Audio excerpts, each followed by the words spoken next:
All right, I'm gonna have to make a part two. But continuing on in Joel chapter 3 in verse 8, I will sell your sons and daughters to the people of Judah, and they will sell them to the people of Arabia, a nation far off. I, Yahweh, have spoken. All right, and this is future slavery for you heathen nations, starting with Esau, the so-called white man, is going to be the worst. Say to the nations far off and wide, get ready for war. Call out your best warriors. Let all your fighting men advance for the attack. And this is the spirit in the world. Ecclesiastes 3 and let's see, in verse 1. To everything there is a season, and a time to every purpose under the heaven. Alright? Let's see. Now this is the zeitgeist, as our elder in Houston like to bring out. Alright, let's see.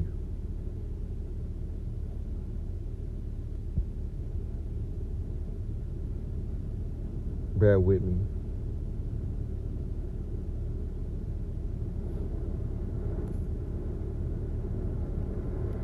Ecclesiastes 3 and 8, a time to love and a time to hate, a time of war and a time of peace. And we're in a time of war. While we're hearing about wars and rumors of wars, we're seeing skirmishes, we're seeing the uptick in national conflict. All right, nations against nations, kingdoms against kingdoms. This is signs of prophecy that we're coming close to the end, along with the MOTB, which is the end of Esau, the so-called white man.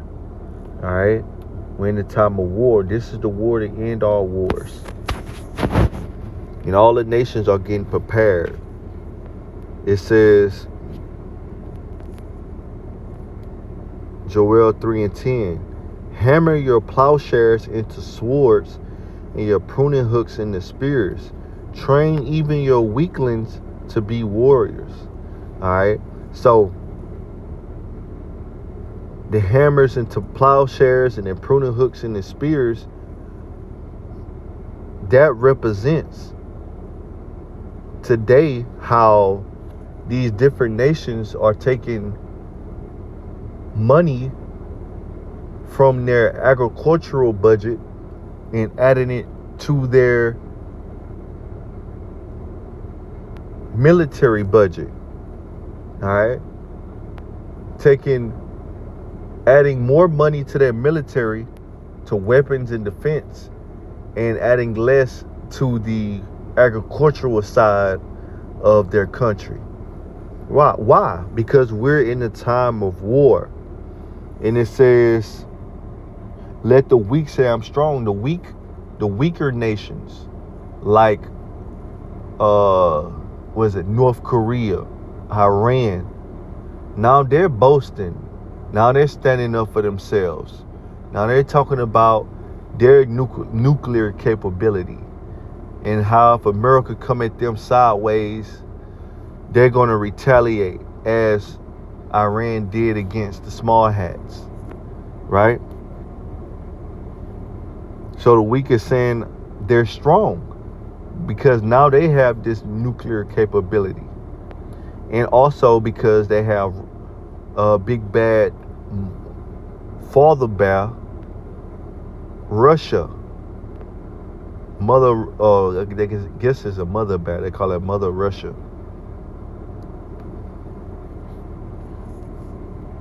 Protecting them and defending them. And this goes into Ezekiel 38 chapter, where Russia would be a guard unto the other nations. And it reads, verse 11, still in NLT, come quickly, all you nations everywhere. gather together in the valley. And now, O Yahweh, call your warriors, which are the angels. Let the nation see the angels in Yahweh shall coming during World War III. All right.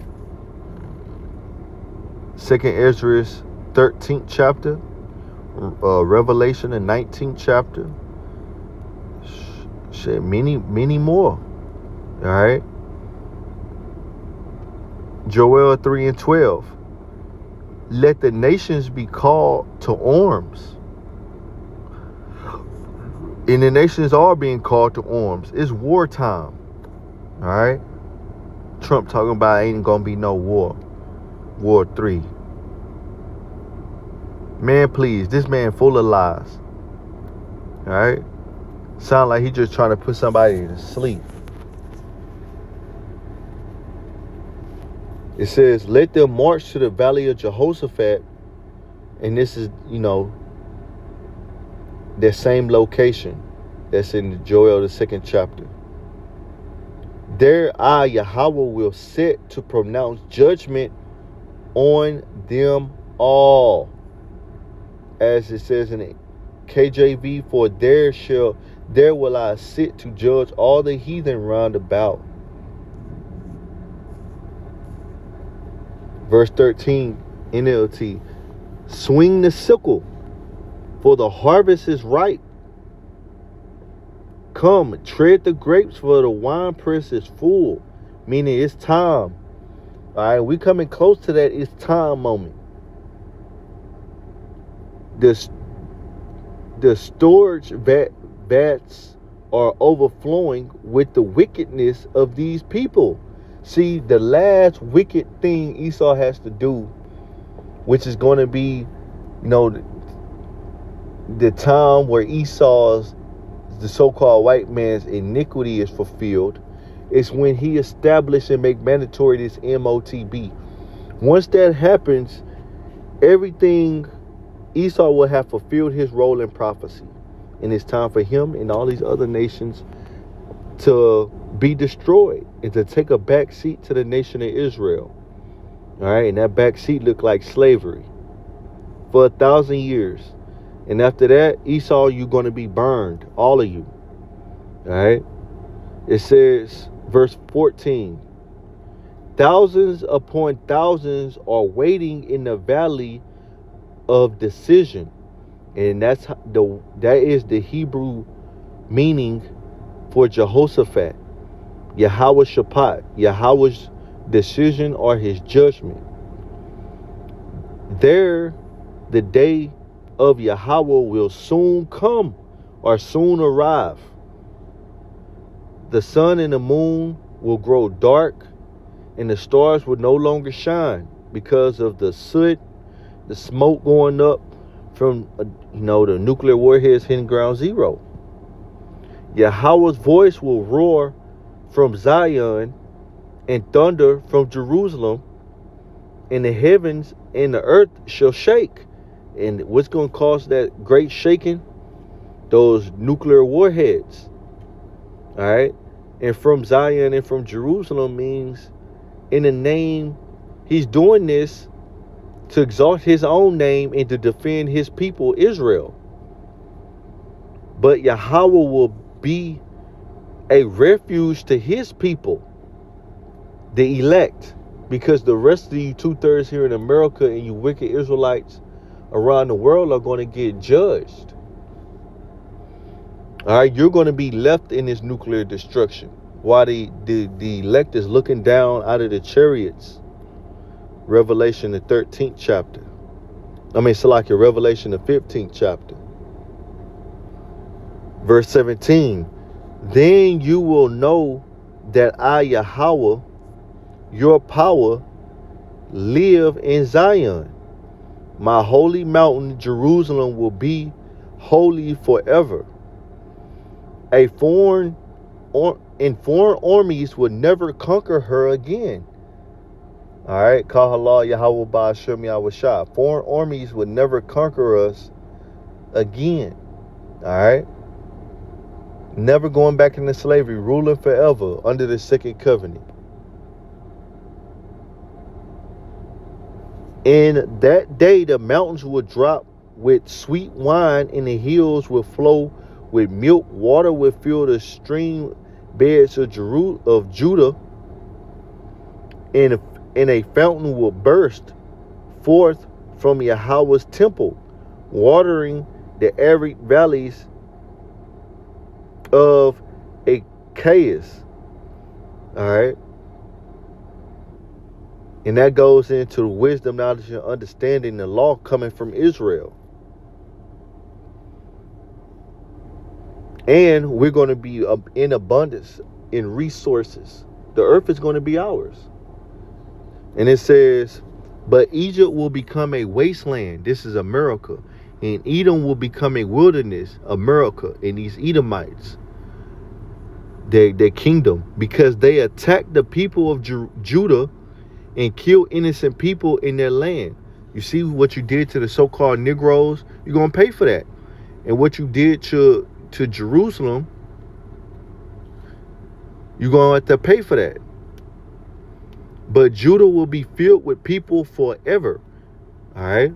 We're going to, look, we ain't never going into captivity again. And Jerusalem will endure throughout all generations. I will pardon my people's crimes. This was done through Yahushua, and it will be shown upon the elect first and foremost, because of their faith in the truth of these scriptures, which I have not yet pardoned. And I, Yahweh,